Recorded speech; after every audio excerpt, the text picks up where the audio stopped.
চট্টগ্রামে ক্ষতিকর রম ব্যবহার করে তৈরি হচ্ছিল শিশু খাদ্য শনপাপড়ি। নোংরা ও অস্বাস্থ্যকর পরিবেশে খাবার উৎপাদন সহ নানা অনিয়মের অভিযোগে আগ্রাবাদের হাজীপাড়াস্থ গাউসিয়া প্রিমিয়াম সুইটস অ্যান্ড বেকারিকে 50,000 টাকা জরিমানা করেছে ভোক্তা অধিকার সংরক্ষণ অধিদপ্তর।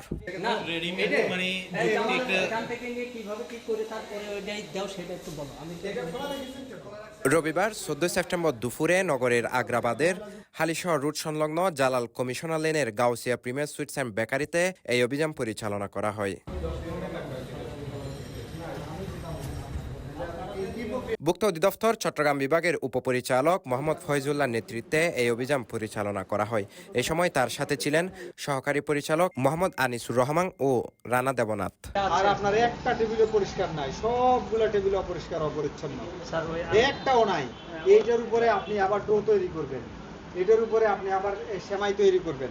আচ্ছা, যে টেবিলের উপরে আপনি এই ডো তৈরি করেন, বিস্কিট তৈরি করেন, কেক তৈরি করেন, পাউরুটি তৈরি করেন, সেটার উপরে আবার অন্য সরঞ্জাম আছে, হাঁড়ি পাতিল ময়লা আবর্জনা, ওইটার উপরে স্যার এগুলো করা হবে। আমরা এই যে লম্বা যে তিন আমাদের টেবিল কাছে তো ভিডিও আছে, আপনি তো রেখেছেন না স্যার, প্রত্যেকটা টেবিলের উপরে আপনার এটা সেটা রাখা, এমনকি একটা টেবিলে আপনি বালিশ রাখা ঘুমাচ্ছেন।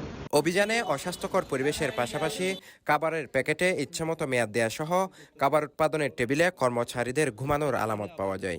আমরা জানি শনপাপড়ি হচ্ছে সাদা হয় সাধারণত, কিন্তু ওনার কাছে একটা ইয়েলো কালারের শনপাপড়ি পেয়েছি, কিন্তু উনি আসলে কোন কালার ইউজ করেছেন সেটা বলতে পারছেন না। সেটা কি ফুড গ্রেডেড নাকি হচ্ছে আপনার নন ব্র্যান্ডের এমনিতে আপনার টেক্সটাইল ডাই কিনা, সেটা আমরা আসলে জানতে চেয়েছিলাম। উনি কোনো সদুত্তর দিতে পারেননি। আমরা সার্বিকভাবে ওনাকে সতর্ক করেছি, 50,000 টাকা অর্থদণ্ড করেছি। ওনার প্রতি আমাদের নির্দেশনা ছিল যদি কোনো কালার ব্যবহার করেন সেটা যেন ফুড গ্রেডেড হয়, আর পরিষ্কার পরিচ্ছন্ন পরিবেশে যেন উনি খাবার উৎপাদন করেন।